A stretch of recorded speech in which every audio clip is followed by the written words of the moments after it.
Capítulo 10 del libro del Génesis, versículos 1 a 32. Lo que aquí nos menciona la Escritura es lo siguiente. Esta es la descendencia de los hijos de Noé, Sem, Cam y Jafet, a quienes les nacieron hijos después del diluvio. Recuerden que ya habíamos mencionado este recomienzo que se da a partir de que el diluvio finalmente concluyó.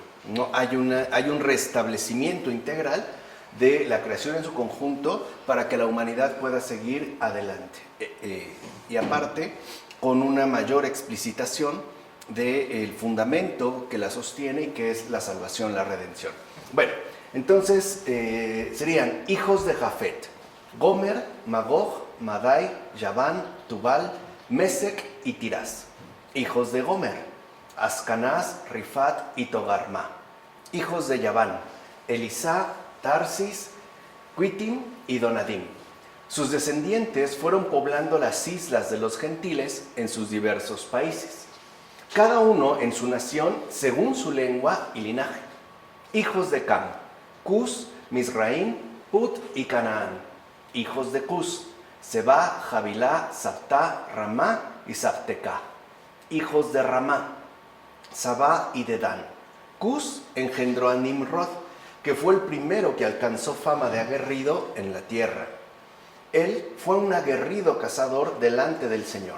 Por eso se suele decir, como Nimrod, aguerrido cazador delante del Señor.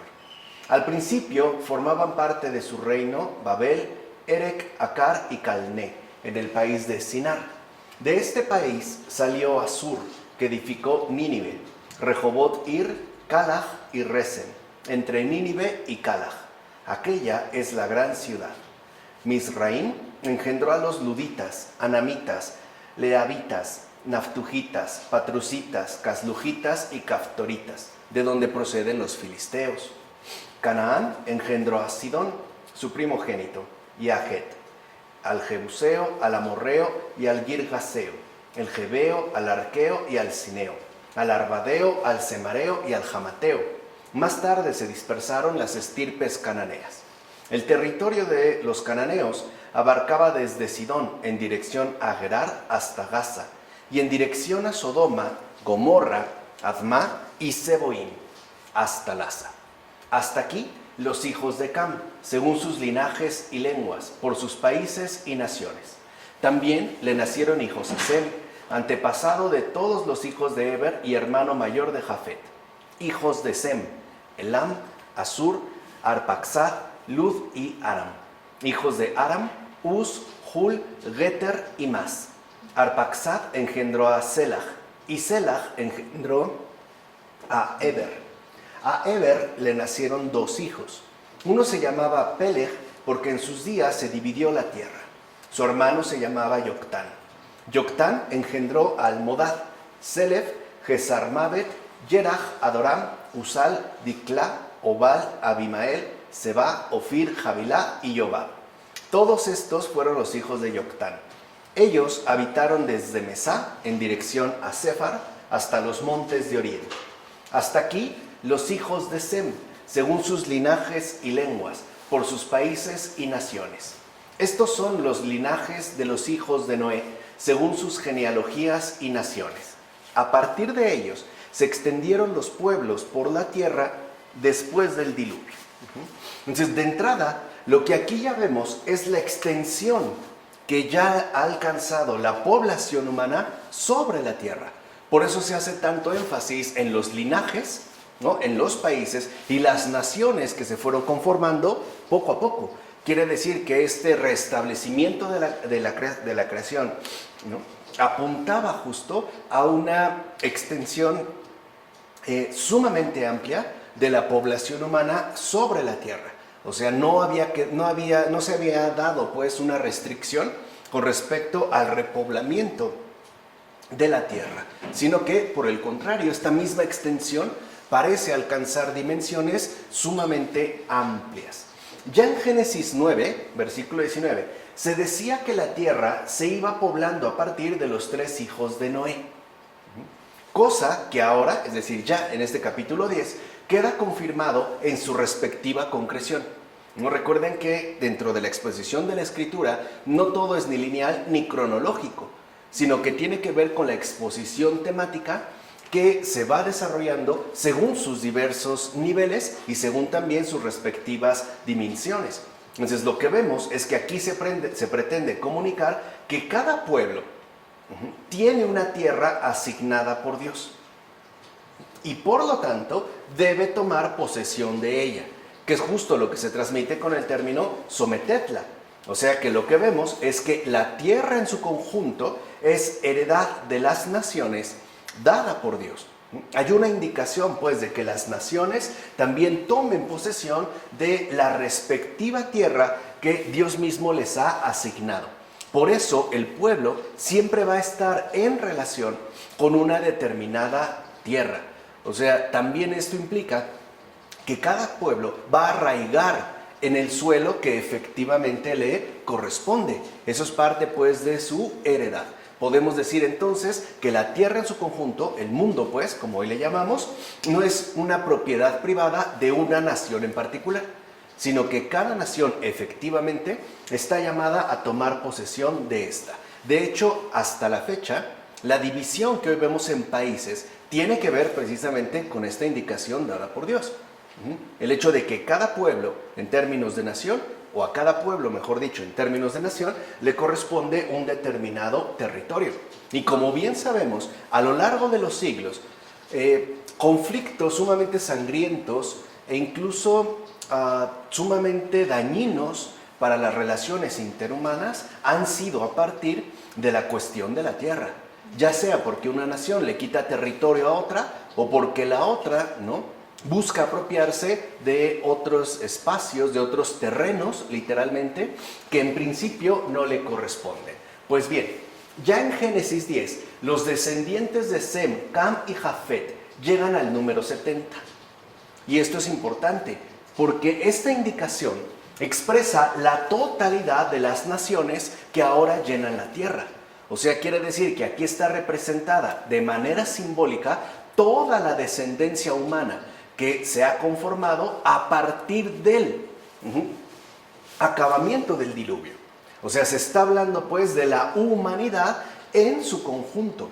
Y esta humanidad, en términos simbólicos, es justo la que ahora llena la tierra y por lo tanto la que determina la totalidad de las naciones. Recuerden que no necesariamente se refiere a una cuestión geográficamente definida, sino a una cuestión simbólica que habla pues de la totalidad de las naciones en términos de la descendencia humana en su conjunto.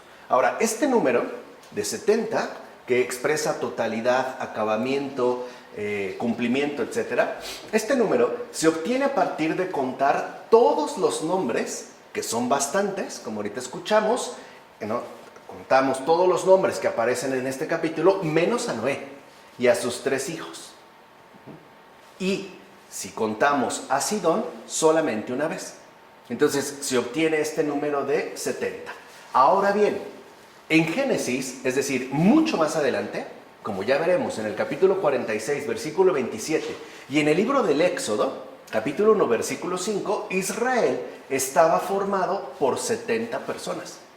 Y por ende, el pueblo de Israel era en los planes de la divina providencia una suerte de mundo reducido.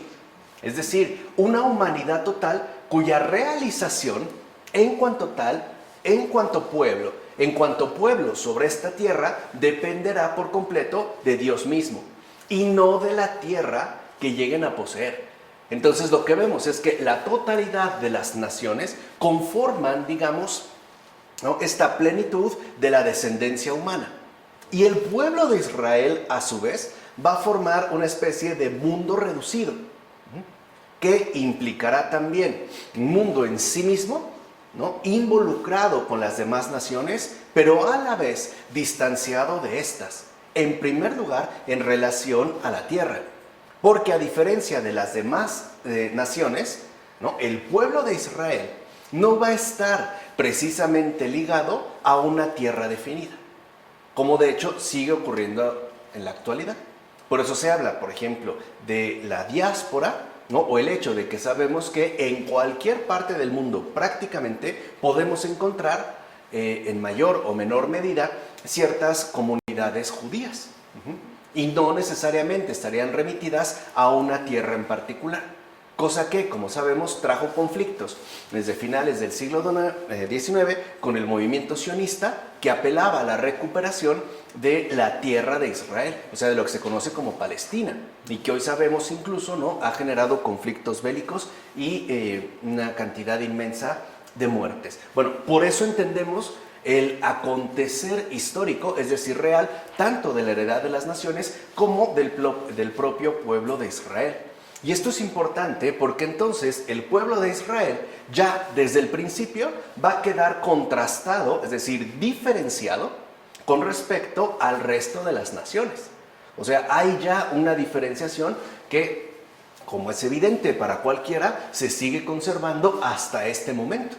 Incluso a pesar de que el pueblo judío es un pueblo entre los demás pueblos, tiene un carácter marcado y especial, como si de hecho no perteneciera al mismo orden de la heredad de las naciones.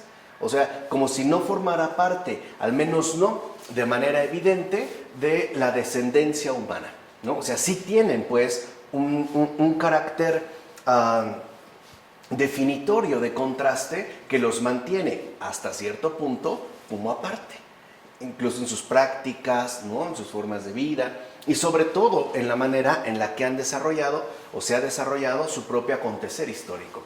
Por eso, solo en el pueblo de Israel la ciudad de Dios ha sido peregrina, lo cual prefiguraba ya la ciudad de los santos, es decir, aquella ciudad que no funda ni pueblos ni nacionalidades en la tierra, como menciona Agustín, en la ciudad de Dios.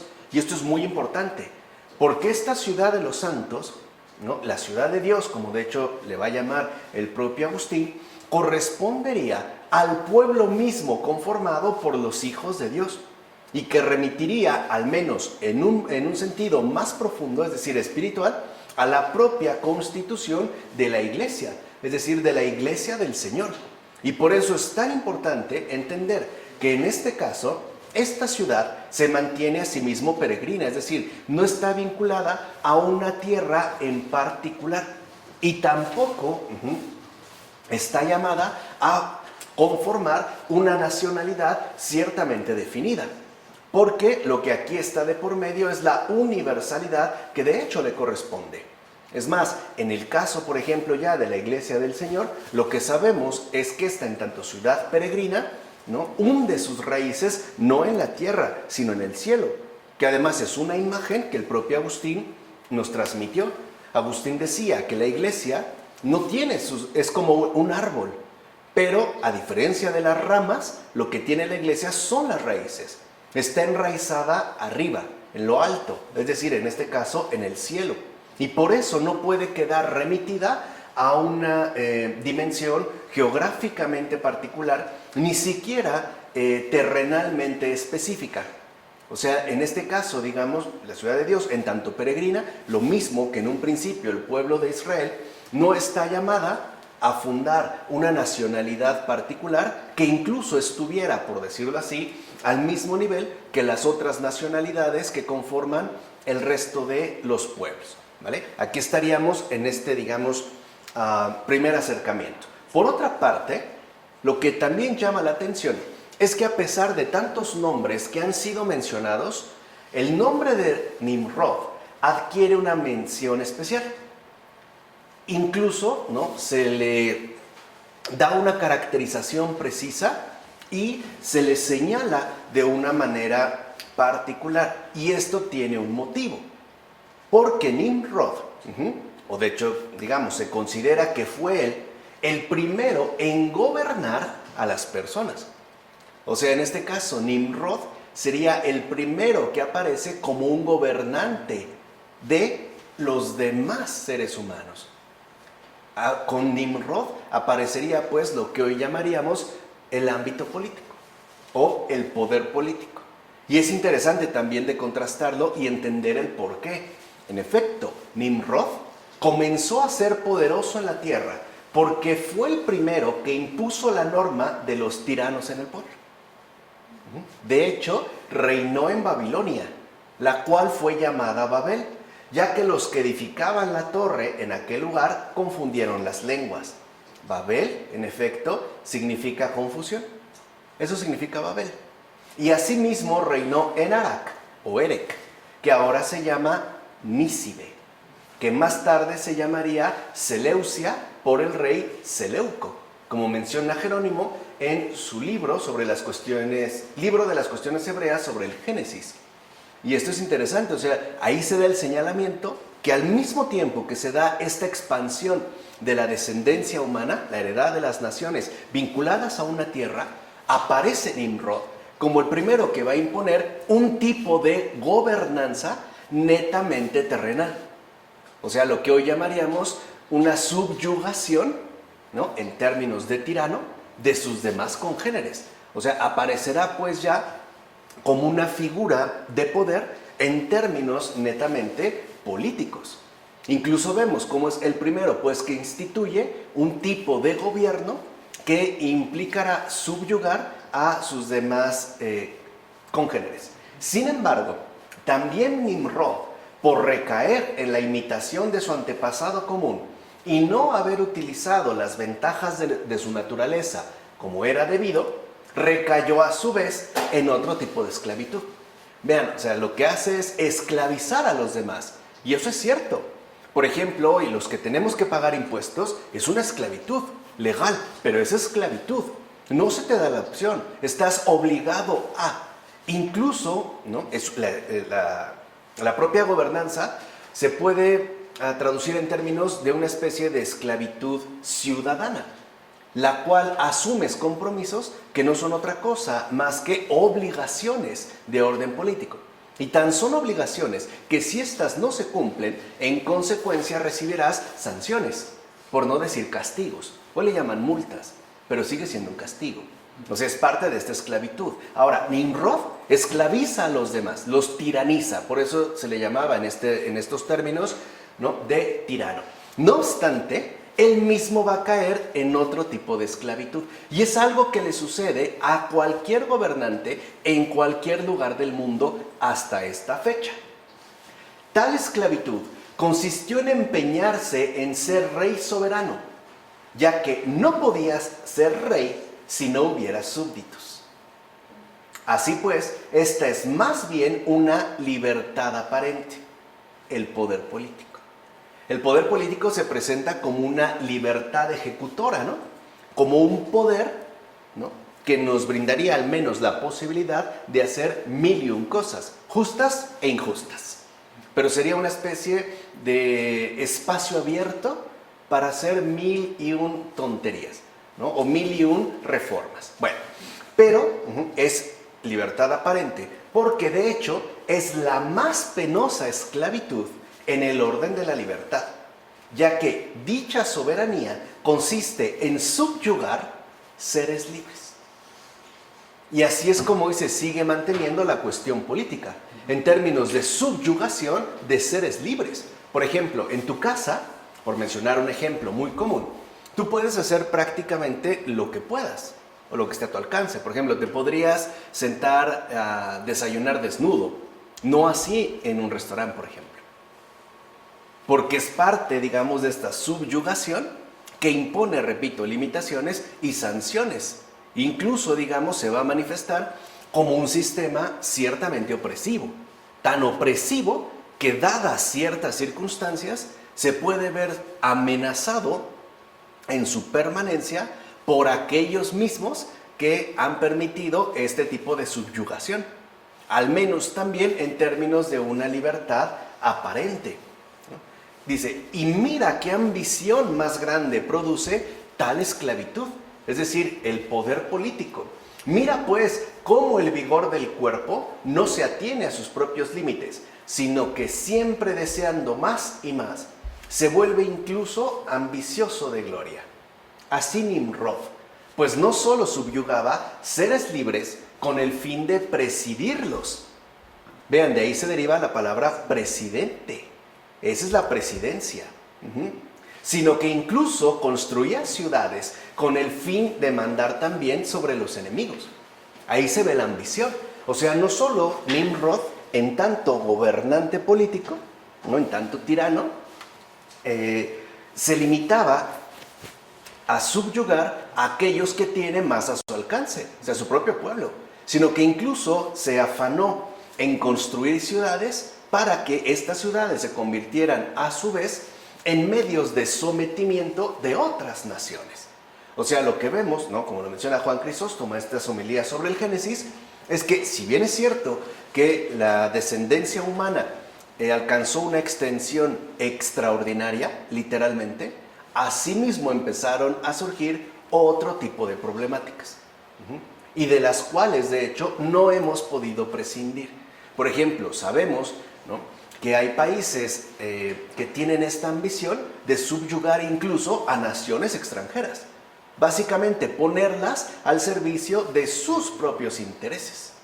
Y por eso serán vistos en términos de enemigos, porque este afán, ¿no?, político no reconoce pues los límites, sino que genera una ambición cada vez mayor. Así pues, Nimrod es aquel cazador atroz que no cesa de castigar con frecuentes heridas a las almas incautas. Por ejemplo, cuando se sacan de la manga un nuevo impuesto, hablando de un bien social, pero que en realidad no es más que un castigo, ¿no?, disfrazado de bienestar. Y claro, para que sea todavía menos cuestionado, de bienestar social. Entonces, entiéndase, ¿no?, el gobernante, el subyugador, Nimrod, es el cazador que con su hábil astucia rodea nuestro mundo con curvos recodos rodeados de maleza. Este es, pues, el que intenta enredar a unos con fraudes y encubiertas trampas y quebrantar a otros con el ataque de sus brazos gigantescos. Díganme si no, en muchas ocasiones la política se refleja en estos términos. Fraudes, trampas encubiertas y quebrantos de muchos. De hecho, en la medida en la que, ¿no?, en la mayor medida posible. Este es Nimrod, es decir, aquel que despliega por todas partes sus triunfos funestos, como menciona Prudencio en el libro sobre el origen del pecado. En consecuencia, aquí se nos advierte del engaño que comporta lo que hoy en día llamamos poder político. O sea, ese enorme poder desplegado para subyugar seres libres a través de sus funestos triunfos. Porque en el caso, por ejemplo, del poder político, lo que aquí se está expresando es que sí es un enorme poder, pero que se obtiene a través de la subyugación de seres libres.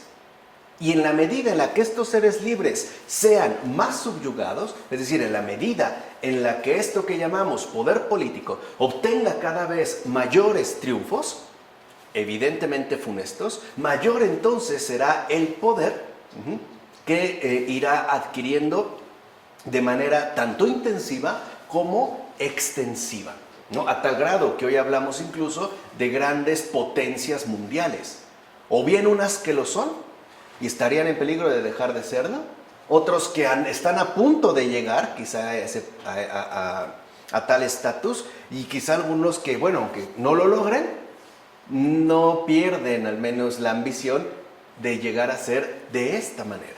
¿Se entiende? De hecho, o sea, ciertamente el poder político en digamos, dentro de esta presentación, no es más que el resultado de la subyugación programática funesta, ¿no?, nefasta, de seres libres.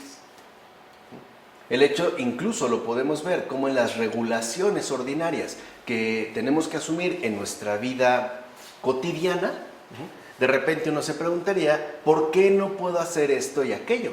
O sea, ¿por qué estarían, digamos, como tan determinados mis comportamientos en base a regulaciones que de hecho ni siquiera me preguntaron si estaba de acuerdo o no? Y lo seguimos viendo hoy en día.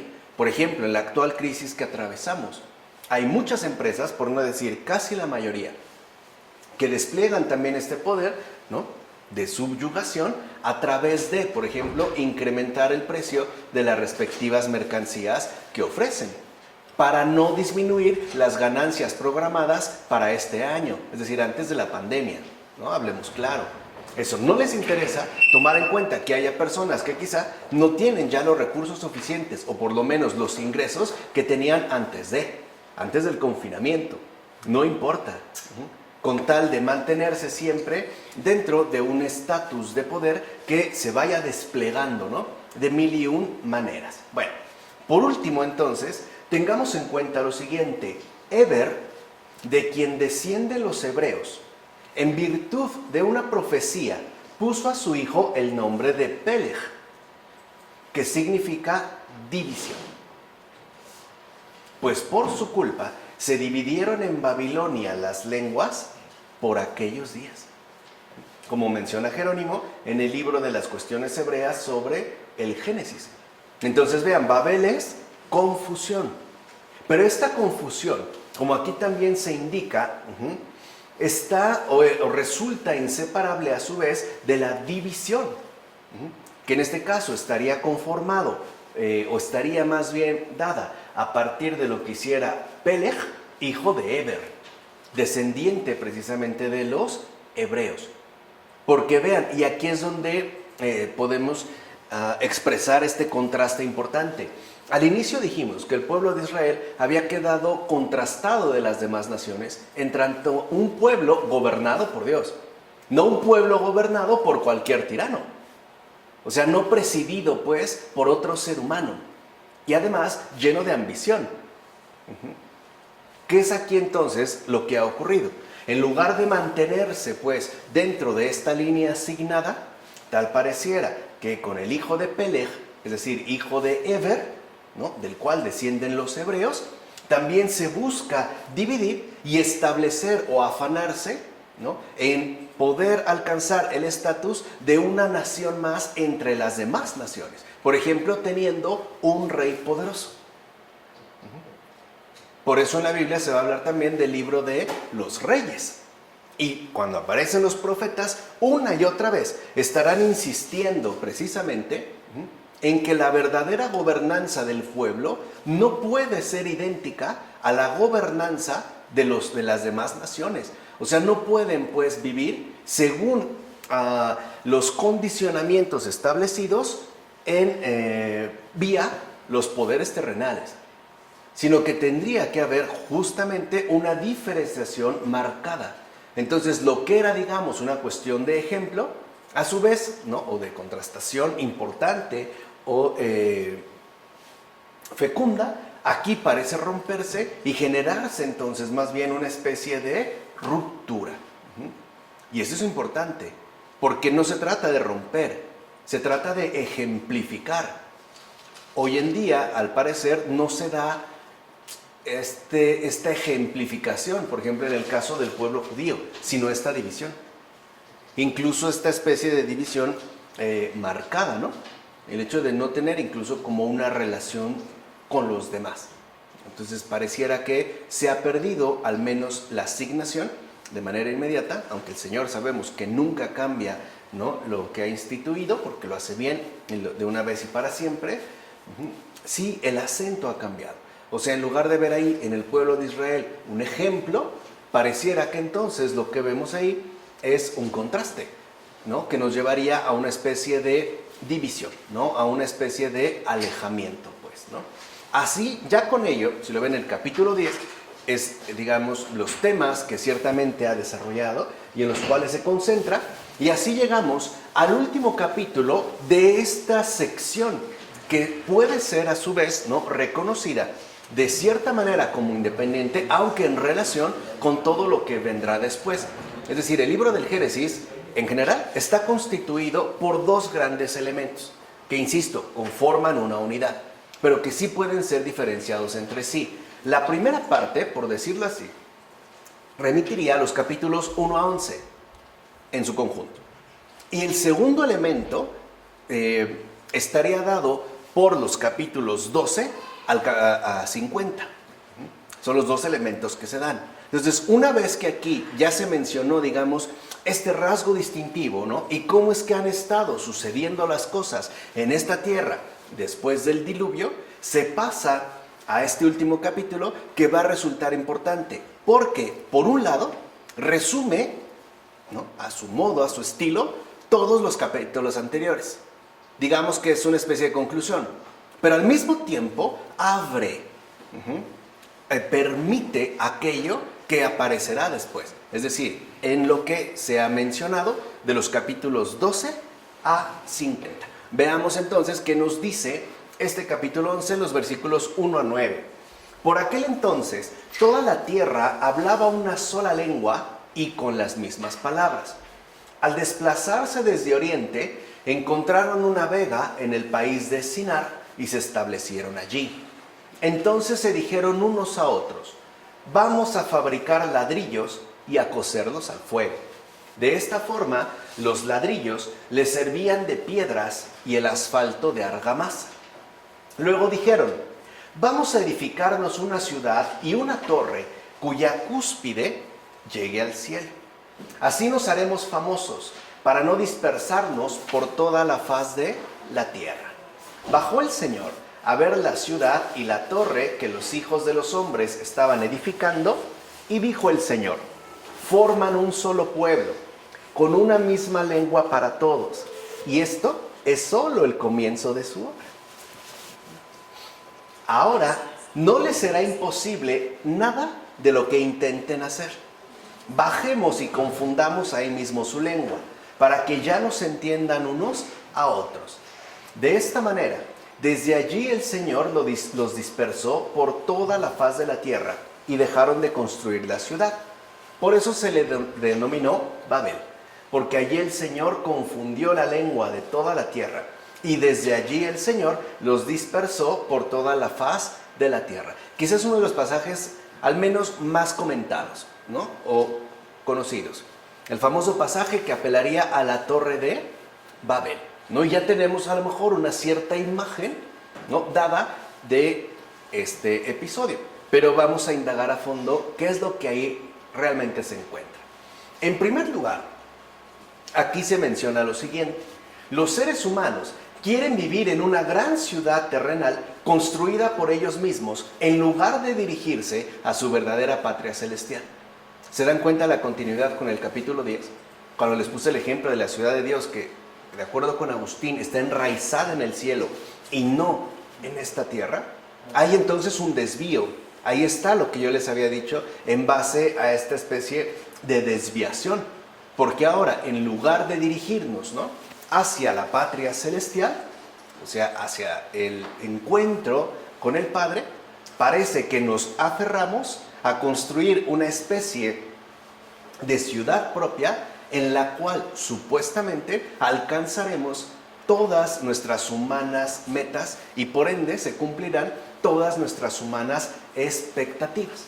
Entonces, si lo ven, ahora en lugar de construir para el cielo, parece que todo, ¿no?, se limita a la construcción para esta tierra y además según esta tierra. No olviden la figura de Nimrod. Bien. Y la lengua común que parecen compartir consiste en una suerte de maldad creciente que de hecho tiende a coincidir en sus malévolos propósitos. O sea, no está hablando precisamente de un lenguaje como tal, ¿no?, sino de una especie de lengua compartida que en efecto coincidiría con una especie de malevolencia, ¿no?, que incluso conduciría a establecer cercanías con respecto a los propósitos malvados que se quieran realizar. Es como tanto como decir que, ¿no?, tenían una misma lengua, o sea, cuando se habla en estos términos, como que ya estaban de acuerdo en hacer el mal y aparte hacerlo de manera conjunta, ¿no? Como cuando alguien se organiza para hacer algo malo y estuvieran más o menos todos de acuerdo, incluso la mayoría. Bueno, además, el desplazamiento conjunto de los seres humanos hacia un solo lugar, ¿se acuerdan lo que dijimos? Cada pueblo, su propia tierra. Aquí hacen lo opuesto. No, ahora todos congregados en un solo lugar. Porque el desplazamiento conjunto, decimos, de los seres humanos hacia un solo lugar es opuesto al deseo divino de que cada grupo se establezca en su propio territorio. Entonces, Dios indica algo y nosotros, seres humanos, optamos por lo opuesto. O sea, por resumirlo, ¿no? Dios dice sí, y nosotros decimos no. Dios dice no y nosotros decimos sí. Dios dice todos juntos, no, cada quien por su lado. Dios dice, bueno, entonces cada quien por su lado, no, ahora todos juntos. ¿Entiende? Entonces ya se marcan estos contrastes. Ya vemos cómo esta repoblación de la tierra, les dije, ha surgido o ha traído consigo a su vez el surgimiento de nuevas problemáticas y de nuevas dificultades muy particulares. De hecho, el plan humano, que es lo que se expresa en los propósitos mencionados en los anteriores versículos, y la voluntad divina se oponen claramente con estas expresiones. O sea, ahí se establece ya el contraste entre los planes humanos y la voluntad divina. ¿Cómo se manifiesta en la Biblia este contraste? Por ejemplo, al decir, humanamente, vamos a hacer ladrillos. O sea, algo que pesa, vamos, ¿no?, a construir algo sólido, algo que se quede aquí, algo que pese, algo que ostente, algo llamativo. Mientras que la postura de Dios es, bajemos a confundir su lengua. O sea, acabemos de una vez con sus malvados planes. ¿Se entiende? O sea, a veces cuando muchos se reúnen para hacer algo grave, lo mejor sería que dispersarlos. ¿Qué sucede en las cárceles? ¿Por qué no están todos en un gran cuarto común? ¿Por qué están cada uno en su celda? Y más cuando son cárceles de máxima seguridad. Vamos a confundir su lengua. Vamos a desbaratar sus planes. Bueno, por tanto, este sería un ejemplo más de la recalcitrante desobediencia humana, que en este caso pretende alcanzar los cielos por caminos completamente equivocados. Por ejemplo, a través de la fama y la grandeza terrenal. ¿Cuántos mausoleos hechos de ladrillos también no pretenden, ¿no?, alcanzar esta fama y esta grandeza terrenal como si se tratara de algo realmente grande? Y en lugar, pues, de proponernos, ¿no?, alcanzar los cielos, tal parece que por el contrario, porque el problema no es el deseo del cielo, para eso fuimos hechos. El problema es los caminos equivocados que tomamos. Es análogo a lo que sucede con la felicidad. El problema no es ser felices, para eso fuimos hechos. El problema es a través de qué pensamos que lo vamos a conseguir. Ese es el problema. El problema en sí no es la felicidad. El problema es a través de qué estamos convencidos que lo vamos a lograr. Muchos pensamos que, por ejemplo, seremos felices o bien alcanzaremos los cielos si nos ponemos a construir ladrillos. Y se nos olvida algo muy importante. Al cielo uno llega ligero. Ligerito. Nadie llega cargado. Por eso, como dijo en una ocasión de manera muy gráfica el Papa Francisco, ¿cuándo han visto que detrás de una carroza funeraria vaya un gran camión de mudanzas con todos sus ladrillos? Nunca. Pesan. Entonces perdemos de vista la ligereza que implica el alcanzar los cielos y nos volvemos ciertamente pesados, incluso en términos más delicados, lo veremos un poco más adelante. Entonces, de fondo, esto parece apuntar a ese terco rechazo a finalmente aceptarnos como seres humanos en un universo regido por Dios. O sea, tal parece que estamos empeñados en hacer lo que se nos da la gana, y peor aún, como se nos da la gana. Porque muchas veces el problema no está en lo que hacemos, el problema está en cómo lo estamos haciendo. ¿Se entiende? Dijiste, el problema no es la felicidad, el problema es a través de qué encontramos felicidad. O sea, a través de qué suponemos que lo vamos a alcanzar. En contraste, fíjense, no olvidemos que más adelante, es decir, en Génesis 12, capítulo 12, versículo 2, que es ya se dan cuenta, como les dije, que es como una conclusión y al mismo tiempo una apertura de lo que, ¿no?, estará por venir, es decir, de los capítulos 12 a 50. No olvidemos entonces que más tarde, o sea, en el libro del Génesis, capítulo 12, versículo 2, Dios mismo le va a decir a Abraham, haré famoso tu nombre.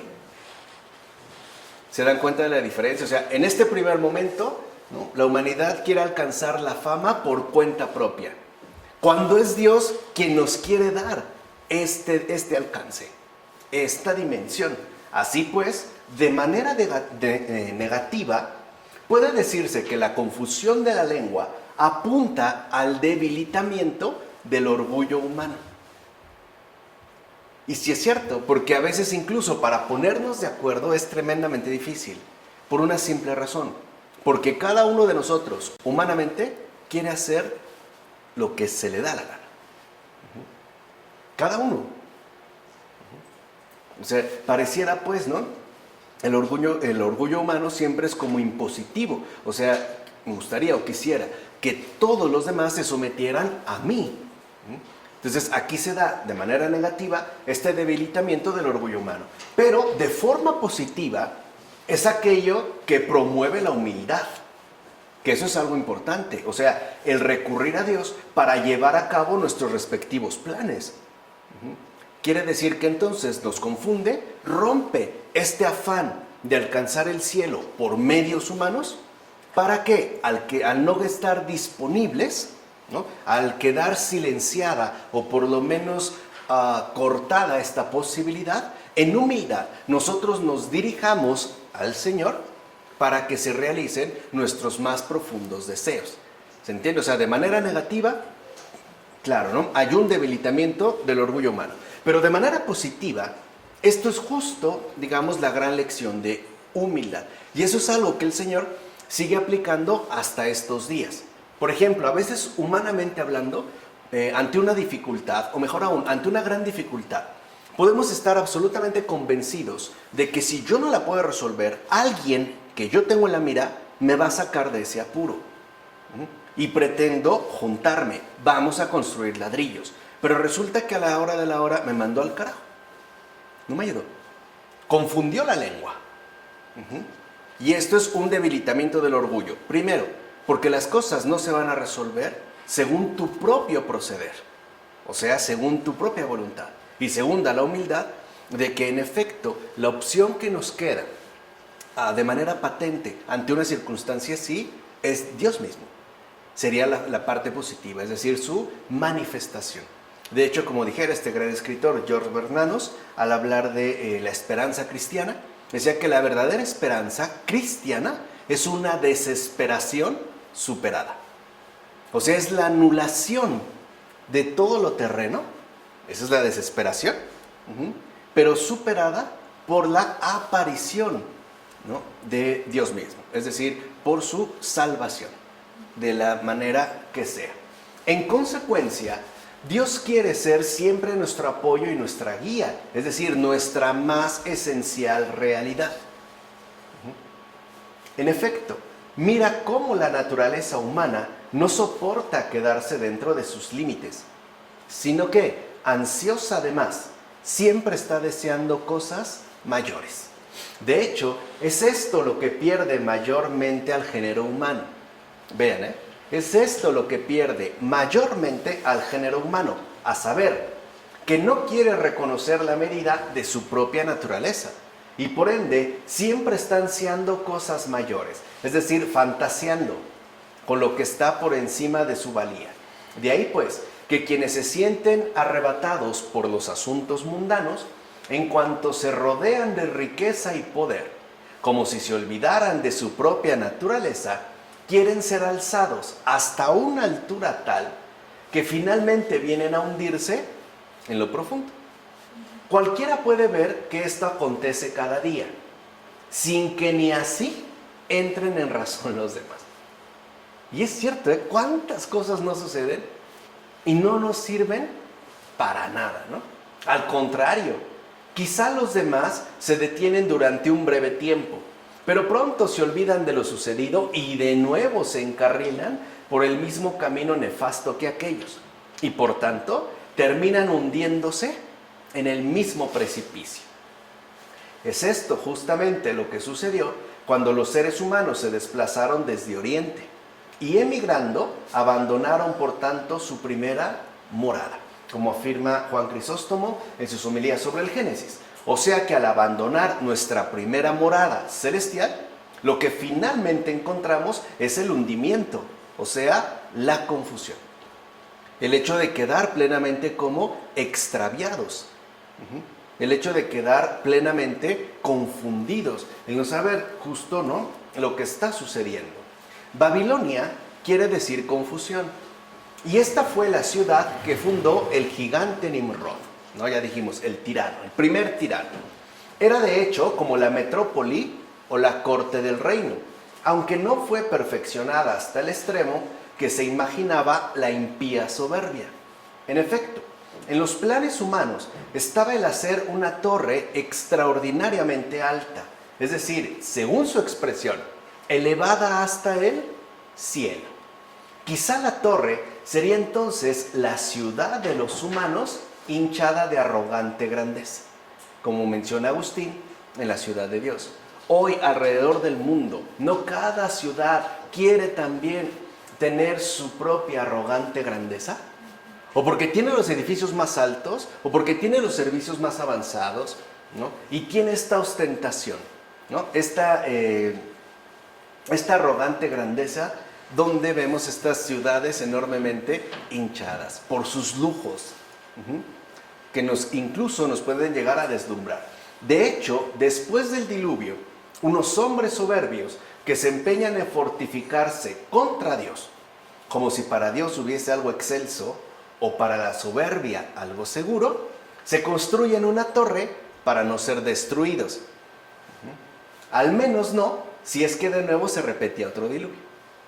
Vean también esa otra dimensión. A ver, si el agua cubre, vamos a hacer una torre y ya no nos ahoga. ¿No? Nos mantenemos ahí tranquilos. Ellos habían oído y hasta recordaban que el diluvio había deshecho toda la iniquidad. Pero ellos no quieren dejar la iniquidad. Y para defenderse contra el diluvio, piensan en la altura de una torre. Y en efecto, comienzan entonces a construirla. Pero vio Dios su orgullo y les hizo caer en el error de que no se entendieran hablando. Así pues, por la soberbia vino la división de las lenguas, como menciona Agustín en su tratado sobre el Evangelio de Juan. Y en efecto, la soberbia siempre trae consigo división. Siempre nos va a dividir, no solo con respecto a los demás, sino incluso nos va a dividir con respecto a nosotros mismos. De hecho, Dios fue quien confundió a estos hombres prepotentes. Y los confundió, aunque estaban ya construyendo su torre, no para dañarlos, sino para salvarlos de sí mismos. Ese es el gran problema con el orgullo. Bueno, como afirma el pseudo Dionisio en su carta al monje Gallo. Ese es el problema con el orgullo. Termina hundiéndonos, precipitándonos a nosotros mismos. Entonces, no es que Dios les quiera hacer daño. Al contrario, lo está haciendo siempre pensando en su bien. Es decir, para salvarlos de sí mismos. Recuerden que el Señor ya había prometido que nunca más se iba a volver a inundar la tierra con un diluvio. Ya no. Entonces ahora el problema no es lo que nos inunda, es aquello que nos asfixia y que no viene de afuera, sino que está dentro de nosotros. Esto que nos ahoga, que nos asfixia, es el orgullo. Es decir, en este caso también la soberbia. Ahora bien, así es como el Señor acostumbra a obrar en toda ocasión. En efecto, esto es lo que hizo desde el principio también con la mujer. Ella abusó del don recibido y por ello quedó sometida al varón.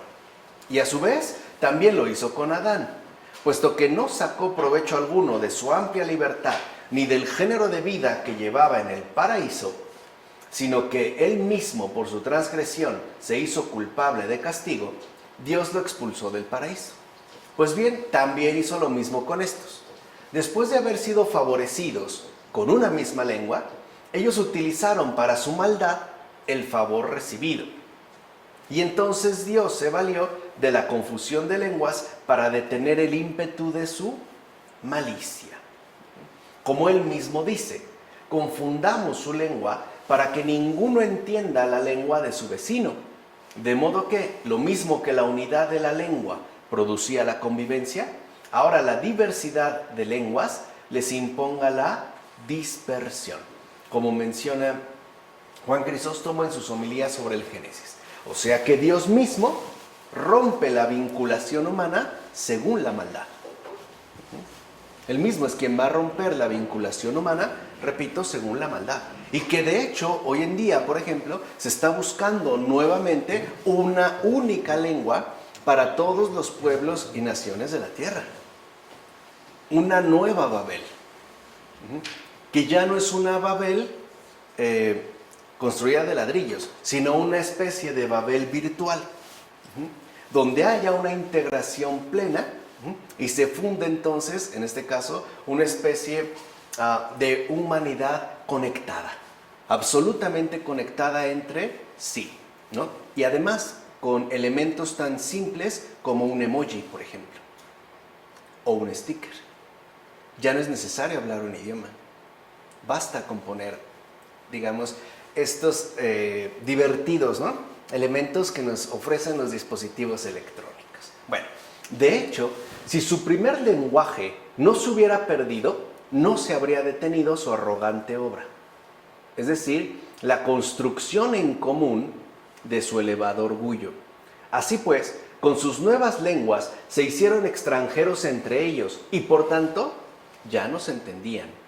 Por eso, además de la división que trajeron los lenguajes, se desencadenó la guerra entre ellos. Se desencadenó la guerra entre ellos, que habían construido la ciudad fortificada por miedo a los otros. En consecuencia, todos quedaron dispersados sobre la faz de la tierra, como menciona Efrén de Nisibi en su comentario sobre el Génesis. En todo caso, puede decirse que los orgullosos constructores se dispersan por su propio bien. Lo mejor es que no estén juntos. ¿Por qué? Porque aquello, fíjense, y esto es como, me parece que el drama, ¿no?, quizá más ingrato que podemos experimentar en relación con todos los dones otorgados por Dios. Porque resulta que aquello que en principio es gracia, lo transformamos en desgracia. Ahí es donde se produce este drama profundo. Por ejemplo, la enorme gracia de tener una lengua común entre todos y alcanzar una comprensión, un verdadero vínculo de cercanía, una real comunión, ¿no? ¿Y para qué la empleamos? Para generar desgracia. Lo que era una gracia, ahora se convierte en una desgracia. A lo mejor una persona tiene un cuerpo muy hermoso, es una gracia. Y a lo mejor lo convierte, la transforma esta gracia en desgracia, provocando infidelidades, destruyendo matrimonios y acabando con familias. Lo que era una gracia, ahora se convirtió en una desgracia. A lo mejor alguien tiene una inteligencia muy potente y la emplea para cometer fraudes multimillonarios. La gracia ahora se transforma precisamente en desgracia. ¿Se entiende? O sea, aquí es donde vemos, ¿no?, cómo el Señor no se desaparta de nosotros y, como ya lo habíamos dicho en anteriores ocasiones, incluso se mantiene velando por todos y por cada uno, ¿vale? En efecto, al igual que es agradable, fíjense, que los santos estén juntos, así también un conciliábulo de malhechores resulta detestable. De hecho, cuanto más se junten y congreguen, mucho peores serán. ¿Qué sucede, repito, en las prisiones? Porque el momento, ¿no?, de mayor tensión es cuando las prisiones de máxima seguridad tienen su hora de esparcimiento y pueden coincidir, por ejemplo, en el patio común. Porque mientras estos más se junten y congreguen, mucho peores serán. Se vuelven mucho más agresivos, mucho más destructivos. Así pues, fue en beneficio suyo que se vieron dispersados quienes construían la torre de Babel contra Dios. Malo fue, pues, su acuerdo, pero provechosa su dispersión, como menciona Jerónimo en su tratado sobre los Salmos. Y en efecto, aunque nosotros, ¿no?, estemos empeñados en hacer mal, Dios incluso va a terminar reconduciéndonos para un bien. Aun cuando nosotros estemos como obsesionados con echarlo todo a perder, Dios mismo intervendrá para que, en efecto, se obtenga de ahí un bien incluso mayor. Por eso cuando nos preguntamos, ¿por qué hay tanto mal en este mundo? Pues porque Dios existe. Por eso. Esa es la razón más simple. ¿Por qué todo parece estar tan mal? Porque Dios está vivo, vigilante, atento, cuidándonos. Nadie se ríe de Dios. Nadie lo ha hecho y nadie nunca lo hará. Nadie. Porque lo que perdemos de vista es este bien que siempre se nos ha proporcionado. Y nos quedamos como atorados, es decir, igualmente confundidos, ¿no?, en esta inmediatez escandalosa y llamativa del mal. Por último, detengámonos en lo siguiente. También ahora, fíjense, esto me parece muy, muy bonito. También ahora hay muchos que imitan a estos, los de Babel, babélicos, digamos, ¿no? Hoy hay muchos, pero muchísimos, creo que cada día hay más babélicos, en México y en cualquier parte del mundo. También ahora hay muchos que imitan a estos y quieren que se les recuerde por sus construcciones. Entonces edifican espléndidas mansiones, grandiosos baños, majestuosos palacios e imponentes pórticos. En efecto, si a cada uno de estos les preguntas por qué razón se fatigan y sufren, y hacen tantas y tantas muestras de derroche de riquezas en balde, la respuesta que oirás será esta: para perpetuar el recuerdo y se oiga entonces decir, esa casa es de fulano, aquel palacio es de sutano, esa preciosa mansión pertenece a mengano. Y sí es cierto, hasta la fecha. Oye, mira, ¿ya viste esa casa? Sí, fue de fulano, de tal, ¿no? Oye, qué bonita casa, ¿de quién es? O sea, como para perpetuar la fama, incluso de algunas celebridades, ¿no?, que hasta se convierten en museos y no sé qué yo. Bueno, dice, ahora bien, todo esto no merece consideración de recuerdo, sino acusación. No es pues para admirar, es para reprochar. No merece consideración de recuerdo, sino acusación. En efecto, a lo que ellos afirman, habría que añadir también, sí, de fulano el avaro es tal casa. O bien, sí, de ese ladrón es aquel palacio. O bien, es cierto, de ese expoliador de viudas y huérfanos es esta mansión. Hoy podríamos decir, sí, de ese injusto, ¿no?, que subyuga a sus semejantes para enriquecerse de manera propia. Sí, de ese corrupto que ha deshecho familias y destruido, ¿no?, esperanzas por sus ambiciones. Sí, de ese avaro, de ese tacaño, ¿no? De esa es la mansión. Dice, así pues, esto no es disfrutar de recuerdo, sino ser blanco de constantes acusaciones. Es decir, ser objeto de infamia, incluso después de la muerte. De hecho, las lenguas de los espectadores se aguzan y con razón difaman y acusan al dueño de todo ello. Ahora bien, si tú en verdad estás plenamente ansioso de un recuerdo perpetuo, entonces yo te mostraré el camino por el que puedas ser siempre recordado. Y, gracias a tu muy buena reputación, consigas también amplia libertad en el tiempo futuro. ¿Cómo pues podrás ser recordado cada día y ser objeto de alabanza, incluso después de emigrar de esta vida? Muy fácil, si esas riquezas las repartes entre las manos de los pobres. Reniega, por tanto, de tantas piedras, es decir, de las suntuosas construcciones que tanto te acusan, y dáselas a los pobres, como afirma Juan Crisóstomo. Y hay veces que estas piedras, ¿no?, son las que incluso presumimos. Por ejemplo, el piso que me trajeron de tal país, ¿no?, que pesa tanto. Sí, pero no es en realidad una admiración, es una acusación. Es un señalamiento. Y además es un señalamiento a muy largo plazo. Llegamos pues así ya a este capítulo 11, versículos 10 a 28. Esta es la descendencia de Sem. Cuando Sem tenía 100 años, engendró a Arpaxad, 2 años después del diluvio. Después de engendrar a Arpaxad, Sem vivió 500 años y engendró hijos e hijas. Arpaxad tenía 35 años cuando engendró a Selah. Después de engendrar a Selah, Arpachsad vivió todavía 403 años y engendró hijos e hijas. A la edad de 30 años, Selah engendró a Eber. Después de engendrar a Eber, Selah vivió todavía 403 años y engendró hijos e hijas.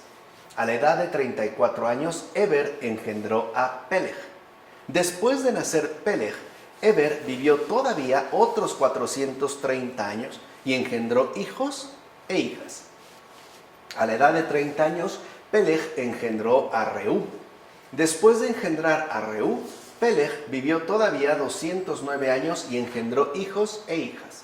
A la edad de 32 años, Reú engendró a Serug. Después de engendrar a Serug, Reú vivió todavía 207 años y engendró hijos e hijas. A la edad de 30 años, Serug engendró a Nahor. Después de engendrar a Nahor, Serug vivió todavía 200 años y engendró hijos e hijas. A la edad de 29 años, Nahor engendró a Terah. Después de engendrar a Terah, Nahor vivió otros 119 años y engendró hijos e hijas. A la edad de 70 años, Terah engendró a Abrán, Nahor y Harán. Esta es la descendencia de Terah. Terah engendró a Abrán, Nahor y Harán. Harán engendró a Lot. Harán murió antes que su padre Terah en su país natal, Ur de los Caldeos. Entonces, ¿qué vemos aquí? Que el objetivo inmediato de esta genealogía consiste en relacionar a Abraham, el antepasado de Israel, con Sem, el hijo mayor de Noé y padre de los semitas. De este modo, se logra equiparar a Abraham con el justo Noé, en quien, como hemos visto, Dios hizo posible un nuevo comienzo para la humanidad. De hecho, Terah y sus 3 hijos reciben la renovación de la bendición divina hecha a Noé. Entonces, así pues, la familia de Terah se encuentra ya más cerca de realizar finalmente el mandato de encaminarse a la tierra asignada por Dios. Por cierto, Eber es el antepasado directo de los hebreos, y el nombre Abraham, que es variante dialectal del nombre Abraham, es resultado de la unión de Ab, padre, con Ram, exaltado. En consecuencia, el significado de Abraham, entiéndase, Abraham es el siguiente: sea exaltado el Padre, Dios. Entonces, aquí hay algo muy hermoso. Ya desde aquí se insinúa incluso, ¿no?, la figura del Padre. ¿Se acuerdan cómo en los capítulos anteriores el que había destacado era el Hijo? Aquí ahora también el que destaca es el Padre. Porque Abraham, la variante dialectal, ¿no?, de este nombre, que a veces se escribe sobre todo como Abraham, significa sea exaltado el Padre. Pero cuando se habla de Ab, no se está hablando de cualquier padre. Digamos que al menos se sobreentiende que es un padre mayor, ¿no? El padre, pues, de todos. Dios Padre. O sea que Abraham es figura, fíjense, del único padre de un pueblo numeroso, de hecho incontable, que es justo la humanidad en su conjunto. Y esto es algo muy hermoso, porque ya desde aquí, ¿no?, se ha alabado el Padre de todos. O sea, no solo va a ser el Padre de un pueblo en particular, sino que es el Padre de este pueblo numeroso, incontable, que abarca a la humanidad en su conjunto. Por eso nadie puede decir que otro ser humano no es hijo de Dios, por ejemplo. Porque todos, de hecho, provenimos del mismo Padre. Todos poseemos el mismo patrimonio, o sea, la relación con el Padre. Y como bien sabemos, fíjense, donde aparece el Padre, está también el Hijo. Los hijos del Padre, los hijos de Dios, son tales precisamente por la obra en la tierra de su Hijo, según el Espíritu Santo. Se van dando como indicaciones de este misterio tremendo, que es justo la Trinidad. Así pues, debe iniciarse la serie de generaciones desde Sem para que se enarbole la ciudad de Dios, la ciudad de los hijos de Dios, después del diluvio. En efecto, después de haber presentado la ciudad terrena en Babilonia según la confusión, la Escritura retorna como recapitulando al patriarca Sem, y desde él emprende la marcha de las generaciones hasta Abraham, y hace notar además en qué año de su vida engendró al hijo que continúa la serie y cuántos años vivió. Entonces el énfasis está puesto justamente en la relación directa entre el padre y el hijo, de manera simbólica. Pero ese es, digamos, lo que está en el trasfondo. Esto nos brinda una idea del real crecimiento de los pueblos, ¿no? Como menciona Agustín, en la ciudad de Dios. Entonces, los pueblos son la formación del amplio cuerpo del Hijo en la tierra, la humanidad entera. Y que al ser, digamos, ¿no?, formación del amplio cuerpo del Hijo en la tierra y abarcar todos los pueblos, se está hablando de este Salvador universal, del Redentor del mundo, que como antes ya habíamos dicho, ¿no?, ya se había hecho referencia a la encarnación. Llegamos finalmente ya a los versículos 29-32 de este capítulo 11. Abraham y Nahor tomaron esposa. La mujer de Abraham se llamaba Sarai, y la mujer de Nahor, Milcá, hija de Harán, el padre de Milcá y de Yiscá. Sarai era estéril, no tenía hijos. Teraj tomó a su hijo Abraham, a su nieto Lot, hijo de Harán, y a su nuera Sarai, la mujer de su hijo Abraham, y salieron juntos de Ur de los Caldeos, para ir a la tierra de Canaán. Llegaron hasta Harán y se establecieron allí. Los días de Teraj fueron 205 años y murió en Harán. Entonces veamos esto. La genealogía de Teraj en Génesis marca ya la importante división entre la historia de las naciones y la historia de Israel. O sea, la diferencia que existe entre las naciones, Gojim, y el pueblo de Israel, que si se acuerdan, desde el capítulo 10 ya se había esbozado esta distinción, ¿no?, particular que adquiere. Por supuesto, Israel forma parte de la humanidad en su conjunto. Una humanidad cuyo crecimiento y extensión se acaba de mencionar en los versículos anteriores. Y por tanto, es también parte fundamental de la sociedad humana. ¿Vale? Esto sería innegable. Ciertamente, los mandatos divinos, que consisten en continuar la vida a través de una descendencia numerosa y en la posesión de una tierra, o sea, en tener un lugar donde vivir con una familia, incumben tanto a Israel como a las demás naciones. Pero su principio, como dijimos, no es terrenal. De hecho, tiene que apuntar hacia el cielo. De hecho, con la transformación de los descendientes de Noé en naciones, con su propio territorio y su propia lengua, asimismo se prepara el camino para la creación de Israel como nación. No obstante, como acabamos de escuchar, Abraham y Sarai no tienen hijos ni patria. Sarai es estéril y Abraham tendrá que dirigirse a una tierra que no conoce, pero que se le ha prometido. Entonces, vinculada a la descendencia está Sarai, pero ella es estéril. Y Abraham, vinculada en este caso a la tierra, no posee este territorio. Se le ha prometido, pero no lo conoce. Entonces, con esto se deja en claro lo siguiente desde el principio, ¿no? Y lo enfatizo porque es justo lo que va a estar articulando todo lo demás. Es decir, lo que ya veremos la siguiente ocasión en los versículos 12 a 50. Israel, a través de Abraham, Isaac, Jacob y sus 12 hijos, son una nación para Yahvé. Esta es su peculiaridad, este es su llamado, ser una nación para Yahvé, o sea, un pueblo del todo singular. Y esta singularidad jamás la ha perdido. Tan es así que ya en fechas recientes, como bien sabemos, con el régimen nazi, esta singularidad se señaló de manera verdaderamente dramática, incluso con crueldad. Pero era justo por esta singularidad. Por eso les decía, aunque los hombres nos empeñemos en mal, ahí también se exalta un bien. Por eso incluso les obligaban a llevar la famosa estrella amarilla, ¿no?, como decía Edith Stein, San Maximiliano Kolbe y tantos otros, ¿vale? Llevar esa estrella amarilla. O sea, esta nación es singular, porque esta nación pertenece a Yahvé, ¿vale?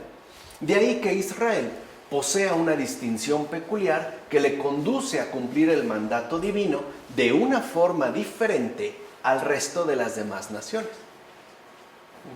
Pues bien, el primer antepasado directo de Israel es Teraj, padre de Abraham.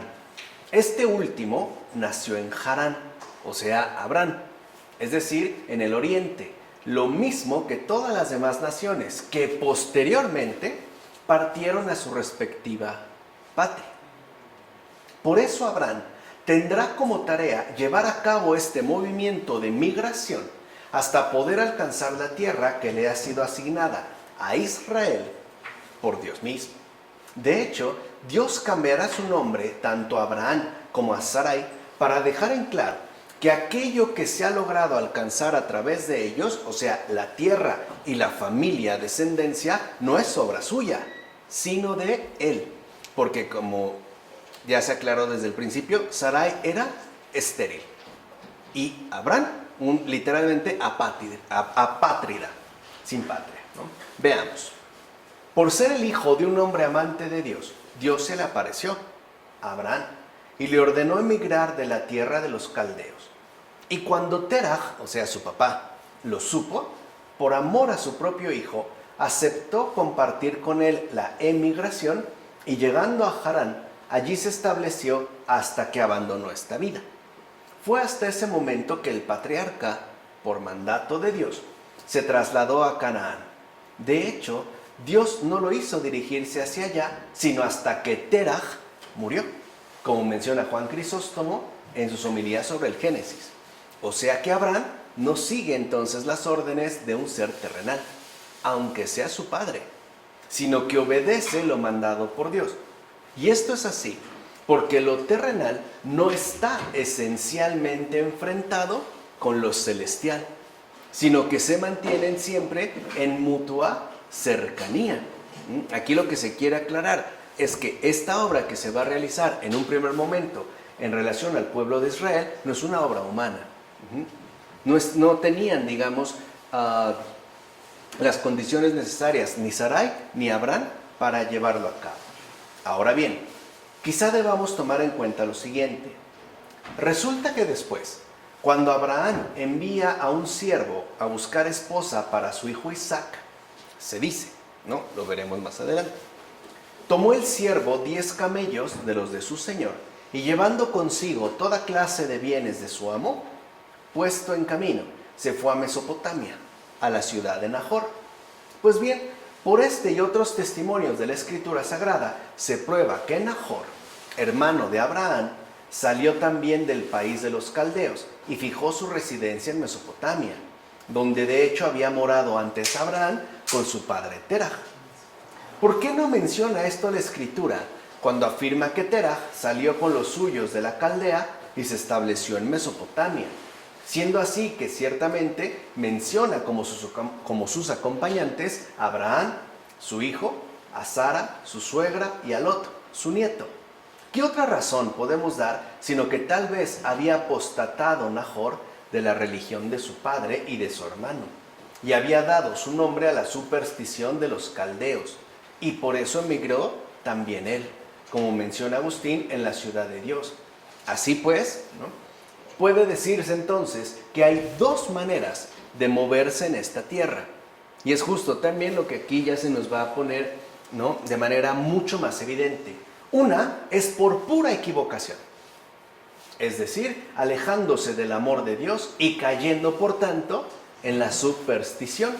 En cambio, la otra consiste en amar a Dios y por ende en moverse con entera fidelidad hacia la patria por él ofrecida.